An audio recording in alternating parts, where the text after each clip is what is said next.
Assalamualaikum warahmatullahi wabarakatuh. Perkenalkan, nama saya Lia Tarwiyati dengan NIM 201430089, jurusan Asuransi Syariah, semester 4.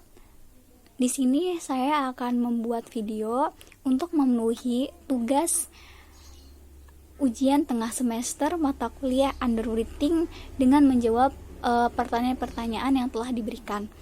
Yang pertama, apa sih yang dimaksud dengan underwriting?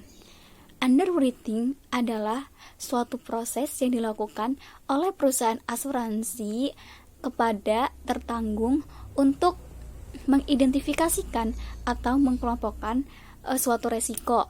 Underwriting mencakup dua, yaitu proses seleksi dan proses identifikasi.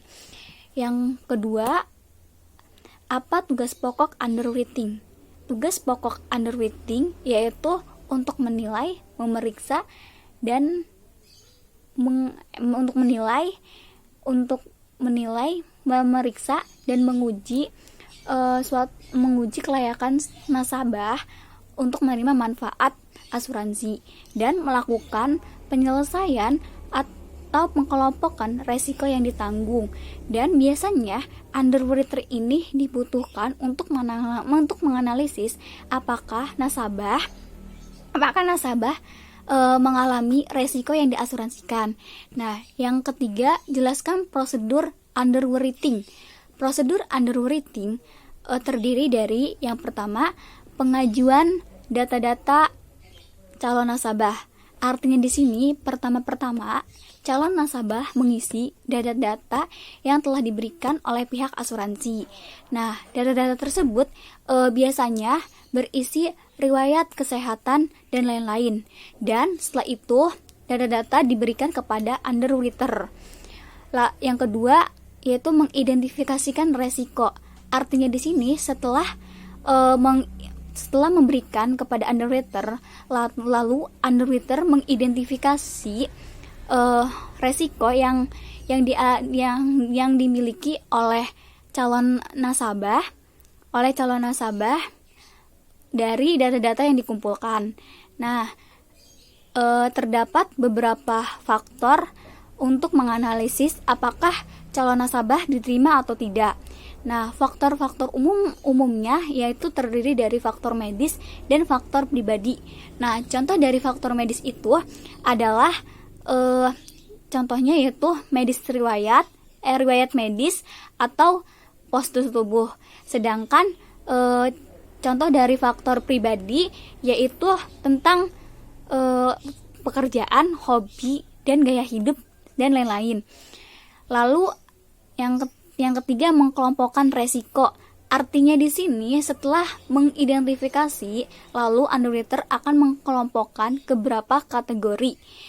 Terdapat 4 kategori resiko, yaitu yang pertama ada decline risk, yaitu penolakan polis.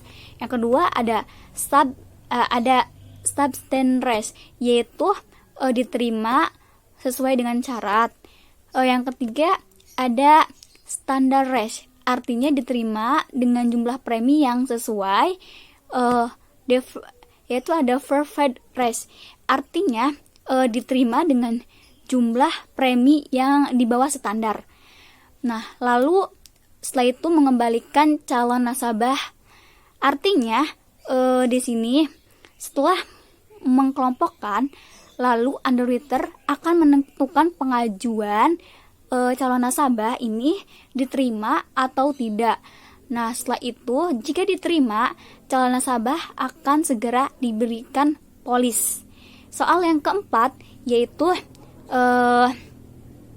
apa yang dimaksud dengan equitable decline. Artinya equitable decline atau bagi hasil nasabah artinya itu salah satu prinsip dasar bahwa tertanggung harus membayar jumlah premi yang proporsional dengan resiko tertanggung yang diasumsikan perusahaan. Nah, bila permohonan asuransi diterima, maka perusahaan asuransi akan menentukan resiko dan menentukan jumlah premi yang wajar ini. Yang kelima, yaitu apa yang dimaksud dengan moral hazard. Moral hazard adalah perilaku atau ketidakjujuran seseorang yang dapat merugikan. Nah, contohnya yaitu dalam asuransi, yaitu sengaja membakar benda yang diasuransikan, lalu sengaja dibuat kecelakaan agar dapat ganti rugi. Keenam, bagaimana cara menciptakan premi yang profesional? Untuk menciptakan premi yang profesional, maka harus mengikuti mekanisme di dalam underwriting. Hal ini akan mengatur semua individu untuk membayar premi yang sesuai dengan resikonya. Bagi individu yang sakit-sakitan atau resiko meninggalnya cukup tinggi, maka akan dibebani premi yang cukup besar dibanding dengan premi yang sehat. Nah, nomor 8, bagaimana prosedur yang dilakukan oleh flight underwriting. Jadi, yang dilakukan oleh flight underwriting ini dengan melakukan pengamatan kepada calon tertanggung atau pemegang polis oleh flight underwriting sehubung permintaan yang diajukan oleh calon. Pengamatan ini biasanya berupa pengamatan non medis, misalnya ada aspek finansial, aspek kesehatan, nilai ekonomis, dan lain-lain. Kedelapan, apa yang dimaksud dengan rea asuransi? Rea asuransi adalah asuransinya perusahaan asuransi. Maksudnya di sini perusahaan asuransi memanfaatkan rea asuransi untuk mengalihkan resiko ketidakmampuan finansialnya kepada perusahaan lain atau resedur. Jadi bisa dikatakan bahwa dengan adanya reasuransi, perusahaan asuransi tidak akan menanggung resiko dengan keseluruhan resiko keseluruhannya. Nomor 9, apa fungsi dari reasuransi? Fungsi reasuransi terdiri dari yang pertama sebagai penyebar resiko, yang kedua sebagai memberikan jaminan, yang ketiga yaitu menaikkan kapasitas akseptasi, yang keempat itu meningkatkan kestabilan keuangan. Ke-10 yaitu apa yang dimaksud dengan rally renewable term.